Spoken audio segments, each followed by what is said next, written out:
আসসালামু আলাইকুম আদাব। আরও একটি গুরুত্বপূর্ণ ভিডিও, বিশেষ করে যারা সহকার শিক্ষক নিবন্ধন পরীক্ষা, লিখিত পরীক্ষা যারা জীবিকার উপরে পরীক্ষা দিতে যাচ্ছেন তাদের জন্য এই ভিডিওটা খুবই গুরুত্বপূর্ণ। আপনাদের সাজেশন অনুযায়ী জেনেটিক্স অ্যান্ড ইভলিউশন থেকে এই ভিডিওটা করা, এই সাজেশনটা করা।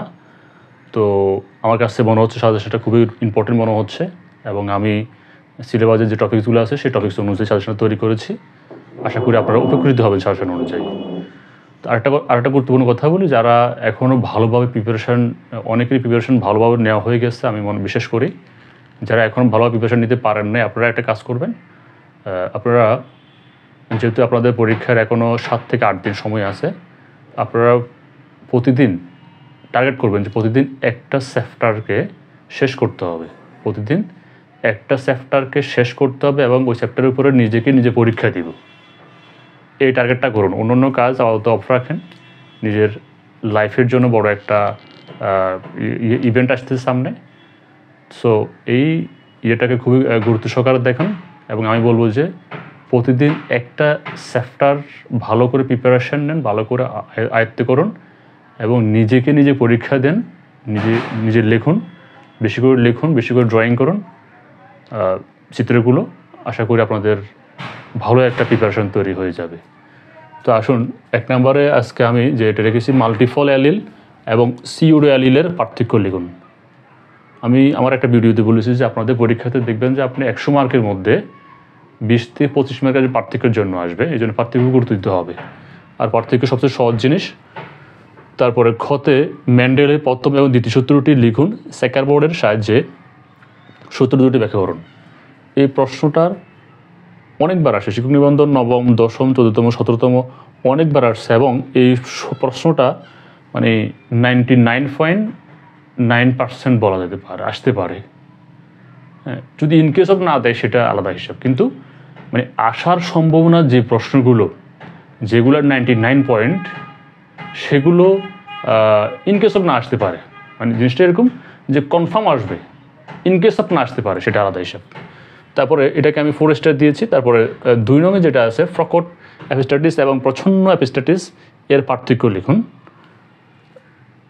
খতে অ্যাপিস্টাটিস ও ধৌত প্রচ্ছন্ন অ্যাপিস্টাটিস কি, মেন্ডেলের দ্বিতীয় সূত্রের ব্যতিক্রম উদাহরণের সাহায্যে ব্যাখ্যা করুন।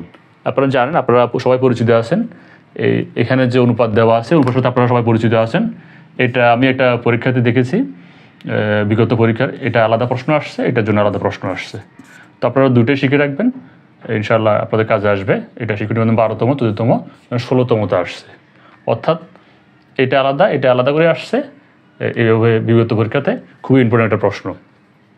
এটাও আপনার এই যে এটা বললাম যে 90%, তারপর এটাও 90%। এগুলো হলো যে আপনার মানে শিওর আসবে। কোনো কারণ হয়তো বা প্রশ্নের কারণে, প্রশ্ন তো সবগুলো দিতে পারবে না, কোনো কারণে নাও দিতে পারে, তবে কমন পড়বে। সব কমন তো বাদ দিবে না, তারা তো যদি একটু হার্ড করে সেক্ষেত্রে একটু হয়তো আনকমন দিতে পারে, বাট সিলেবাসের বাইরে তো প্রশ্ন করবে না। তারপরে 3 নম্বরে আসুন, জৈব বিবর্তন কি, ডারউইনের প্রাকৃতিক নির্বাচন মতবাদ সংক্ষেপে লিখুন। অনেক পরীক্ষাতে আসছে, যদি এখানে লেখা হয় নাই, এটা আসলে অনেক পরীক্ষাতে আসছে, আমি দেখলাম। তারপরে অনেক শিক্ষক নিবন্ধন পরীক্ষাতে আসছে, ইম্পর্টেন্ট আছে প্রশ্নটা। তারপরে খতে সমালোচনা সহ লেমার্কের মতবাদ সংক্ষেপে লিখুন। এটাও ইম্পর্টেন্ট প্রশ্ন, এটাও যদিও লেখা হয় নাই, এটাও শিক্ষক নিবন্ধন অনেক পরীক্ষাতে আসছে, খুবই ইম্পর্টেন্ট একটা প্রশ্ন। এই জন্য আমি এটা 4 স্টার দিয়েছি। একদম সহজ প্রশ্ন, মানে 5 করে। এরপরে 4 নাম্বার। তো 4 নাম্বারে কতে আমি রেখেছি একটা পার্থক্য রেখেছি, ক্রসিং ওভার এবং লিঙ্কেজে পার্থক্য লিখুন। খুবই ইম্পর্টেন্ট একটা টপিকস হলো যে ক্রসিং ওভার। এটা নিয়ে আপনারা একটা প্রশ্ন এখান থেকে পেতে পারেন, ক্রসিং ওভার নিয়ে। তারপরে খতে সেক্স লিঙ্কড ইনহেরিটেন্স কি, মানুষের বর্ণতার উদাহরণ দিয়ে লিঙ্গ সংযুক্ত বৈশিষ্ট্য ব্যাখ্যা করুন। শিক্ষক নিবন্ধন 12তমতে আসছে, খুবই ইম্পর্টেন্ট একটা প্রশ্ন। বিশেষ করে এই অংশটুকু খুবই ইম্পর্টেন্ট। তারপরে 5 নম্বরে এটাকে আমি 3 স্টার দিয়েছি। 5 নম্বরে লেমার্ক ও ডারউইনের মতবাদের পার্থক্য লিখুন। শিক্ষক নিবন্ধন 14তমতে আসছে, এবং এই দুইজনের মতবাদের যে পার্থক্যটা আছে সেটা তুলে ধরতে হবে। খুবই ইম্পর্টেন্ট একটা পার্থক্য, আসতে পারার সম্ভাবনা বেশি। তারপর খতে লিথ্যানজিন বা মারণজিন কি, উদাহরণ সহ ব্যাখ্যা করুন। অথবা এখানে আরেকটা প্রশ্ন, অথবা দিয়ে মেন্ডেলের প্রথম সূত্রের ব্যতিক্রম উদাহরণের সাহায্যে ব্যাখ্যা করুন। এগুলো 6তমতে আসছে, 11তমতে আসছে। এই মেন্ডেলের প্রথম এবং দ্বিতীয় সূত্রের এইগুলো যত রিলেটেড প্রশ্ন আছে, মেন্ডেলের প্রথম দ্বিতীয় সূত্রের রিলেটেড যত প্রশ্ন আছে সবগুলোকে শিখতে হবে, আয়ত্তে রাখতে হবে।